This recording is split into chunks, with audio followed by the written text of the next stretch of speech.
Jikalau kita letih karena kebaikan, maka sesungguhnya keletihan itu akan hilang dan kebaikan akan kekal. Namun jikalau kita bersenang-senang dengan dosa, maka sesungguhnya kesenangan itu akan hilang dan dosa itu akan kekal. Jangan berlebihan dalam mencintai sehingga menjadi keterikatan, jangan pula berlebihan dalam membenci sehingga membawa kebinasaan. Apa yang melewatkanku tidak akan pernah menjadi takdirku, dan apa yang ditakdirkan untukku tidak akan pernah melewatkanku. Tidak ada rasa bersalah yang dapat mengubah masa lalu dan tidak ada kekhawatiran yang dapat mengubah masa depan. Jangan bersedih atas apa yang telah berlalu, kecuali kalau itu bisa membuatmu bekerja lebih keras untuk apa yang akan datang. Kebajikan yang ringan adalah menunjukkan muka berseri-seri dan mengucapkan kata-kata lemah lembut. Barang siapa yang jernih hatinya, akan diperbaiki pula oleh Allah pada apa yang nyata di wajahnya. Biasakan diri dengan hidup susah, karena kesenangan tidak akan kekal selamanya. Hindarilah sifat malas dan bosan, karena keduanya kunci keburukan. Sesungguhnya jika engkau malas, engkau tidak akan banyak melaksanakan kewajiban. Jika engkau bosan, engkau tidak akan tahan dalam menunaikan kewajiban. Umar berkata, suatu negeri akan hancur meskipun dia makmur. Mereka bertanya, bagaimana suatu negeri bisa hancur padahal dia makmur? Ia menjawab, jika pengkhianat menjadi petinggi dan harta dikuasai orang-orang fasik. Terkadang, orang dengan masa lalu paling kelam akan menciptakan masa depan yang paling cerah. Sabar adalah bahan ramuan paling menyehatkan dalam hidup kita. Berpegang teguhlah pada kebenaran, bahkan meski kebenaran itu akan membunuhmu. Ketahuilah sabar itu ada dua, yang satu lebih utama daripada yang lain. Sabar pada waktu musibah itu baik, yang lebih baik daripadanya lagi ialah sabar, menahan diri, dari yang diharamkan Allah. Jadilah orang yang bermartabat, jujur dan selalu menyampaikan kebenaran. Orang yang mau menunjukkan di mana letak kesalahanmu, itulah temanmu yang sesungguhnya.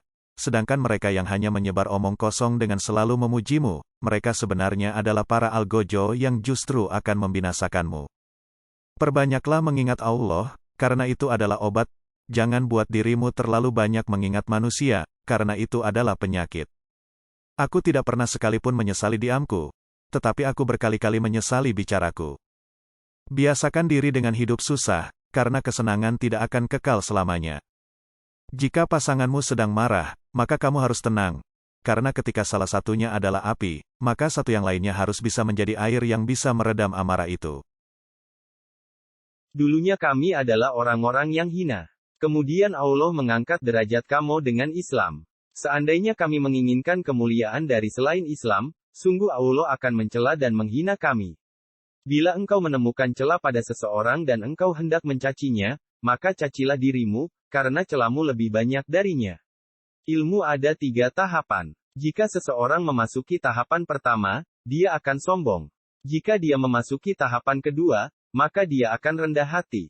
Jika dia memasuki tahapan ketiga, maka dia akan merasa bahwa dirinya tidak ada apa-apanya. Orang yang berilmu lebih utama daripada orang yang selalu berpuasa, salat, dan berjihad.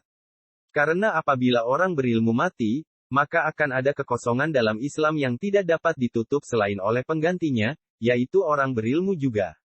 Ya Allah, sesungguhnya aku ini orang yang keras, maka lunakkanlah aku. Sesungguhnya aku adalah orang yang lemah, maka kuatkanlah aku. Sesungguhnya aku adalah orang yang bakil, maka jadikanlah aku orang yang dermawan.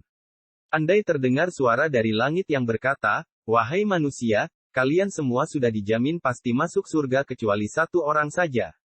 Sungguh aku khawatir satu orang itu adalah aku. Ajari dan didiklah anak-anak kalian dan salatkanlah saudara seiman dan sedarah. Demi Allah, sungguh antara seseorang dengan saudaranya ada suatu penghalang. Jika saja dia tahu penghalang itu, maka ketika di rahim dia pasti akan mencabutnya.